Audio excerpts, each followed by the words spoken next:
السلام علیکم دوستو، آج ہم اس ویڈیو میں بات کریں گے ایم ایس جاب کے متعلق اور یہ جتنی بھی ہیں 1 سے 14 سکیل تک سب کے لیے ہیں، ٹھیک ہے۔ سب کی جو ہے علیحدہ علیحدہ بتایا جائے گا کہ ان کی تنخواہ کتنی ہوگی، ٹریننگ کیسی ہوگی، میڈیکل کی سہولت ہوگی کہ نہیں، ڈیوٹی ٹائمنگ کیا ہوگی، چھٹی ملے گی کہ نہیں، پوسٹنگ کہاں کہاں ہوگی، رہائش اور کھانا ملے گا کہ نہیں۔ تو یہ ساری چیزوں کے بارے میں ڈیٹیل سے سب کے بارے میں علیحدہ علیحدہ ڈسکس کی جائے گی۔ تو دوستو ویڈیو شروع کرتے ہیں۔ دوستو کوئی بھی پوسٹ ہو، جب بھی ہم جاب شروع کرتے ہیں تو سب سے پہلے ہماری ٹریننگ ہوتی ہے۔ اب ٹریننگ میں جو ہیڈ کلرک ہیں، اسسٹنٹ ہیں، یا یو ڈی سی ہے، ایل ڈی سی ہے، ٹھیک ہے، ان کا کیونکہ دفتر کا کام ہوتا ہے تو اس لیے ان کو اسی کے متعلق ٹریننگ دی جائے گی۔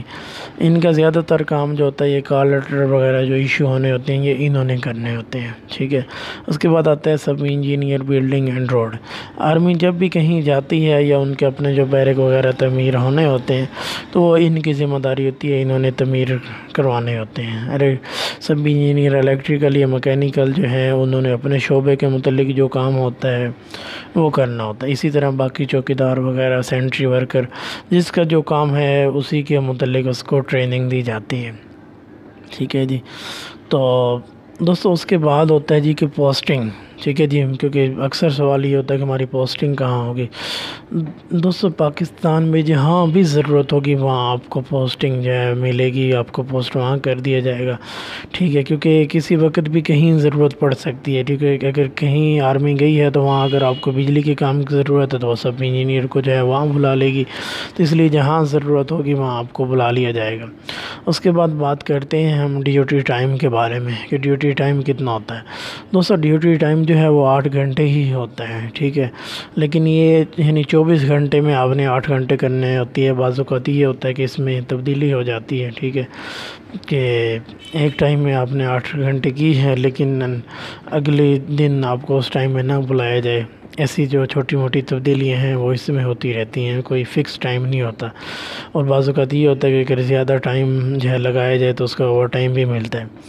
اس کے بعد دوستو ہم بات کریں گے چھٹی کے بارے میں کہ چھٹی ملتی ہے کہ نہیں۔ دوستو چھٹی اس میں ملتی ہے، لیکن یہ ہوتا ہے کہ اگر کچھ زیادہ کام ہو تو چھٹی لیٹ ہو سکتی ہے، ورنہ چھٹی مل سکتی ہے۔ اور اگر آپ مقامی ہیں تو آپ ڈیوٹی کے بعد گھر بھی جا سکتے ہیں۔ اس کے بعد ہم بات کریں گے دوستو پروموشن کی کہ اس میں پروموشن کی کیا ترتیب ہوتی ہے۔ دوستو اس میں مین جو ہوتا ہے وہ یہ ہوتا ہے کہ اس کی پوسٹنگ ٹیسٹ جو ہے نا، پروموشن ٹیسٹ ہوتے رہتے ہیں، ٹھیک ہے۔ تو پروموشن ٹیسٹ تقریباً ہر سال ہوتے ہیں، اسی حساب سے پھر اس کی پروموشن جو ہے وہ کی جاتی ہے۔ جو ٹیسٹ کلیئر کر لے گا اس کی جو ہے پروموشن کر دی جاتی ہے، ٹھیک ہے۔ عموماً 3-4 سال بعد، 5 سال بعد جو ہے وہ پروموشن ہوتی رہتی ہے۔ بعض اوقات کچھ جو ہے 8 سال بھی بتاتے ہیں، ٹھیک ہے۔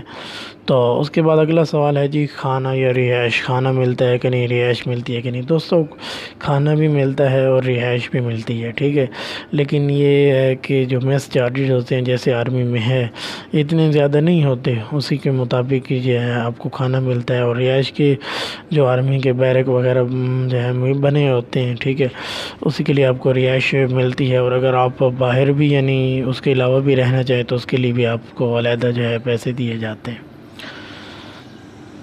ٹھیک ہے جی۔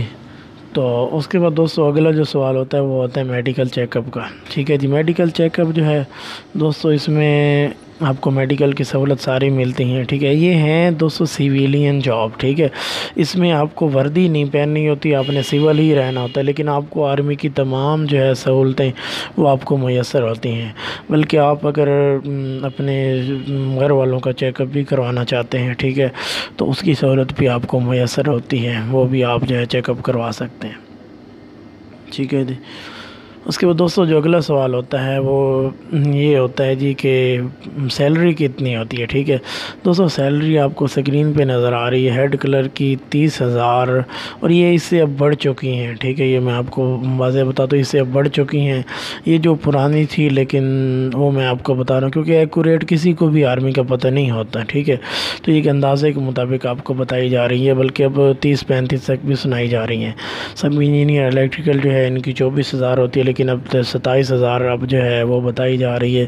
سب انجن مکینیکل کی بھی 27,000 بتائی جاتی ہیں، ٹھیک ہے۔ اسی طریقے سے ان میں جو ہے وہ کمی بیشی ہو سکتی ہے، کوئی یہ فکس نہیں ہے، لیکن ایک جو اندازہ ہے وہ جو پرانی رپورٹ ہے، کیونکہ پہلے یہی تھیں لیکن بعد میں بڑی ہیں، تو وہ آپ کو جو ہے بتائی جا رہی ہے۔ لوور ڈویژن کلرک جو ہے ان کی 22,000 ہوتی ہے، ٹھیک ہے۔ لیبارٹری اسسٹنٹ کی 22,000 ہوتی ہے، سٹور مین کی 19,000 ہوتی ہے، ٹھیک ہے۔ اس میں کمی بیشی ہو سکتی ہے۔ اس کے علاوہ دوستو بہت ساری جو ہے اس میں سہولتیں ہوتی ہیں، اگر یہ جاب مل جائے تو یہ سب سے بیسٹ ہوتی ہے، ٹھیک ہے، کیونکہ اس میں ہر سہولت موجود ہوتی ہے، ٹھیک ہے جی۔ تو ڈرائیور کی جو ہے 19,000 ہوتی ہے، ٹھیک۔ تو اسی طریقے سے بہت ساری نیچے خاکروب، چوکیدار، ان ساری کی ڈیٹیل جو ہے وہ آپ کو بھی نظر آئے گی، چوکیدار وغیرہ کی، ٹھیک ہے، تو بھی آپ نے چیک کر لینی ہے۔ تو دوستو ایم ای ایس کی جاب بہت زیادہ بیسٹ ہوتی ہے ہمارے لیے، لیکن اگر مل جائے تو، کیونکہ اس کا ملنا بھی جو ہے آسان کام نہیں ہوتا۔ لیکن اس میں ہم نے کوئی یعنی فوج کے ساتھ ہمارا کوئی تعلق نہیں ہوتا، ہم نے صرف سویلین کام جو ہوتے ہیں، ہمارے جو پوسٹ ہوتی ہے اس کے متعلق جو کام ہوتے ہیں وہ ہم نے کرنے ہوتے ہیں، یعنی ہم نے وردی نہیں پہننی ہوتی، نہ فوج کی طرح جیسی ٹریننگ ہوتی ہے وہ ہمیں ٹریننگ نہیں ملنی ہوتی، ٹھیک ہے۔ تو نائب قاصد کی 17,000 تھی پہلے، اب بڑھ گئی ہوگی، چوکیدار کی بھی 17,000 تھی، سینٹری ورکر کی بھی 17,000 پلس کا مطلب یہی ہے کہ اس سے جو ہے اور بھی کافی بینیفٹ جو ہیں وہ ملتے ہیں۔ دوستو یہ کچھ ڈیٹیل تھیں جو آپ کے ساتھ میں نے شیئر کر دی ہیں، تو امید ہے آپ کو ویڈیو پسند آئی ہوگی، تو ویڈیو کو لائک بھی کر دیں اور چینل کو بھی سبسکرائب کر لیں، تاکہ ایسی ویڈیو جو ہے وہ آپ کو بعد میں بھی ملتے رہیں۔ اور فی الحال مجھے اگلی ویڈیو تک اجازت دے دیں۔ اللہ حافظ۔